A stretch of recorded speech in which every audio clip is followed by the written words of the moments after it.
Приветствую всех любовью Иисуса Христа. Я бы хотел начать свою проповедь со слов из Евангелия. Это послание евреям, 4 глава, начало 12 стиха. «Ибо Слово Божие живо и действенно». Обычно на праздник Пасхи христиане испытывают радость, подъем настроения. Ведь действительно Пасха – это светлый, радостный праздник. Мы говорим друг другу «Христос воскрес» и отвечаем «Воистину воскрес». Но совершенно другое настроение царило у апостолов и учеников Христа в этот светлый день. Как описать эту атмосферу в целом? Растерянность. Страх постепенно начал проходить, учеников никто не преследует, никто не покушается на их жизнь.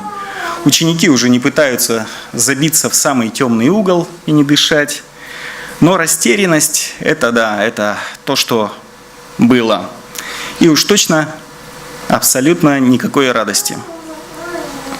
Да, из чего и вдруг в тот день было быть у апостолов и учеников. Иисус, учитель, который говорил им о Небесном Отце, который творил грандиозные чудеса, был предан, схвачен и подвергнут позорной казни на кресте. Только что апостолы спорили о месте у трона Иисуса в Его Царстве. Христос им говорил о таких великих вещах, но Учитель умер на кресте. Больше его нет. Растерянность. Что делать дальше без учителя? Ученики настолько поражены этой смертью, не помогают предупреждения Христа об этом, не помогает то, что они видели, как Христос воскрешает людей.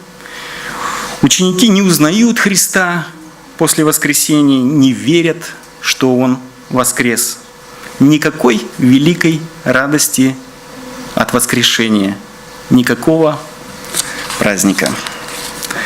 Несмотря на все чудеса Христа, большая часть учеников воспринимала Его смерть как конец всему. Фарисеи и книжники, они верили в воскресение, но при последней трубе. Нам трудно это понять сейчас, но мы не были на месте учеников, мы не были в этой культурной среде, а эта культурная среда, она не давала ученикам увидеть воскресшего Христа и узнать Его.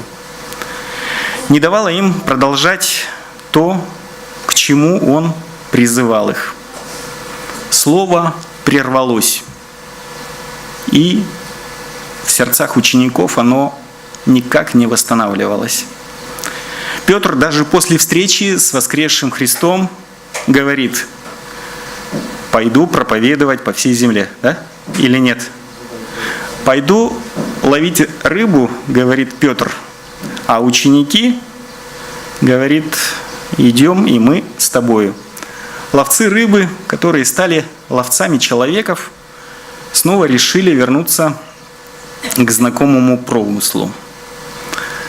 Слово Христа умерло вместе с Ним в их сердцах и никак не воскресало. Слова не было с ними. И вот мы начали с места Слово Божие живо и действенно. И где же это живое и действенное Слово? Обычно, когда мы вспоминаем события, которые были сразу непосредственно после Пасхи, мы вспоминаем именно об этом, как апостолы не узнавали, не верили, не видели. Говорим о растерянности, о дезорганизации, о том, что действительно не было никакой радости. И мне, знаете, эта ситуация, она напомнила другую ситуацию, которая описана тоже в Библии, правда, в последних главах Ветхого Завета. Я говорю об Иакове и его семье. точнее, об Иакове без его семьи, без его детей. У Иакова был завет с Богом, у Иакова было благословение от Бога. Бог общался с Иаковом напрямую, и Бог говорил Иакову великие вещи о его будущем. И так же, как и ученики Христа, Иаков, он тоже в полной растерянности. Господь обещает ему потомство, как песок земной, как звезд на небе.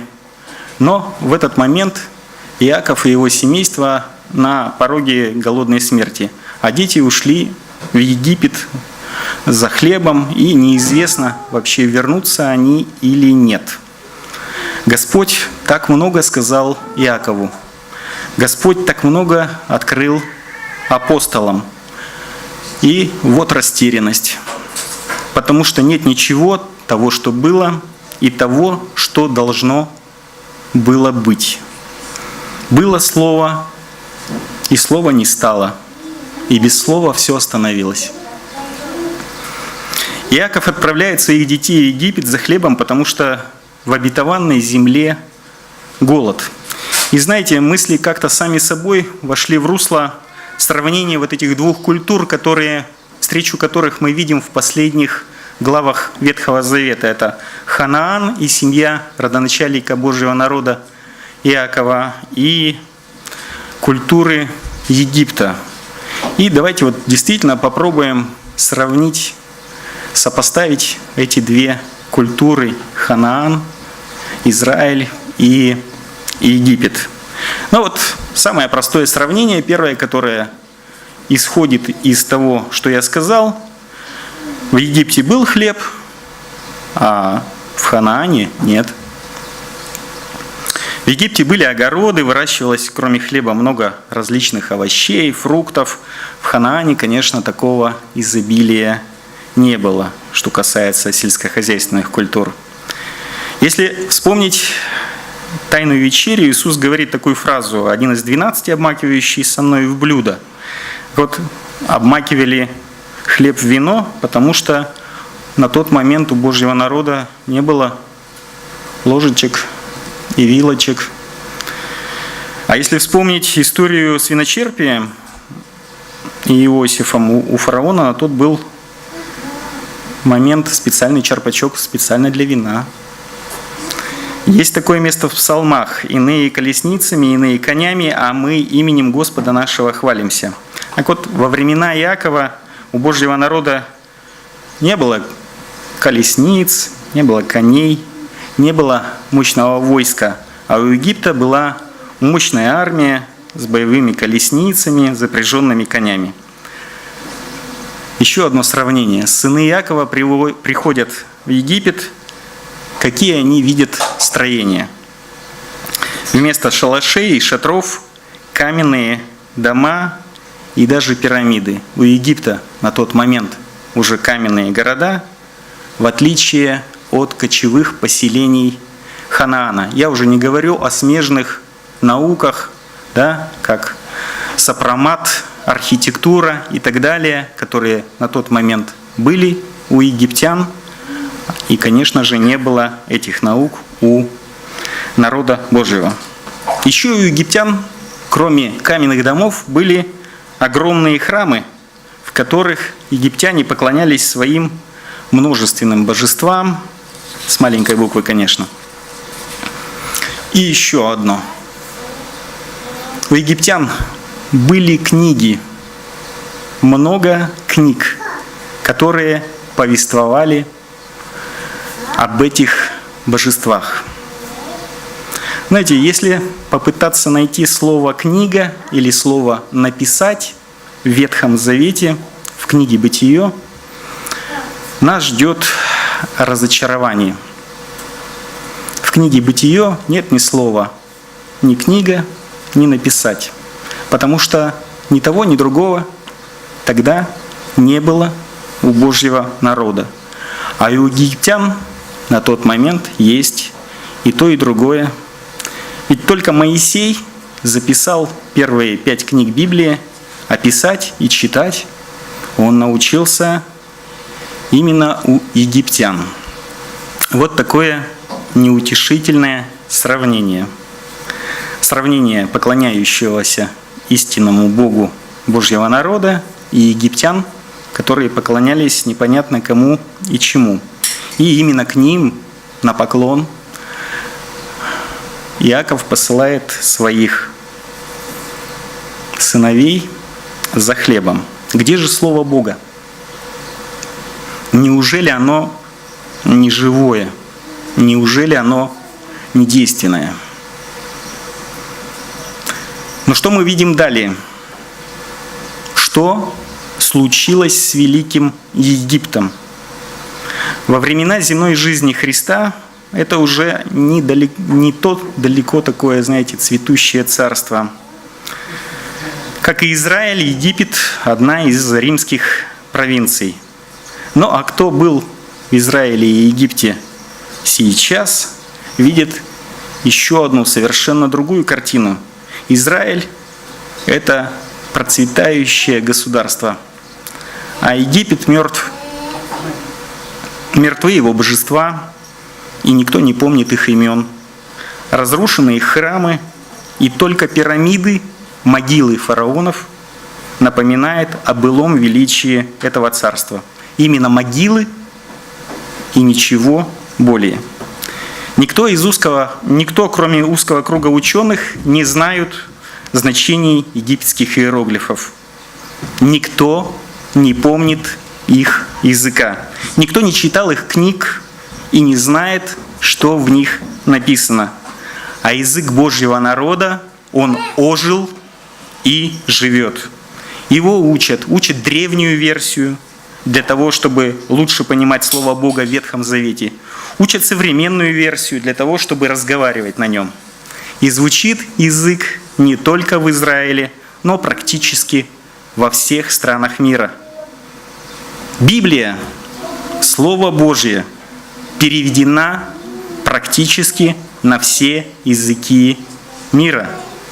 И Ветхий Завет, и Пятикнижие Моисеева, которое он записал, и Новый Завет переведены практически на все языки мира. Миллионы людей каждый день читают Библию. И еще больше людей знает о ней. Потому что у Бога, как говорит евангелист Лука, не остается бессильным никакое слово. Слово Божье живо и действенно. И главное, друзья мои, Христос воистину воскрес. Я говорил, что Слово в тот момент не было с учениками, и это правда. Не сошел еще Святой Дух в день Пятидесятницы на апостолов. Не могли они тогда быть еще со Словом постоянно. Но когда сошел Святой Дух, они уже не боялись ничего. Отдавали свои жизни без остатка за Христа. Мы с вами сейчас имеем Духа Святого в себе. Живое и действенное Слово Божье всегда с нами. Каждый день, каждый час, каждый миг нашей жизни. Путь, истина и жизнь Христос всегда с нами. Нам ли быть в растерянности? Именно поэтому мы радуемся на Пасху, а не в растерянности, как некогда апостолы. Давайте возрадуемся, возблагодарим Бога за Его Слово и помолимся.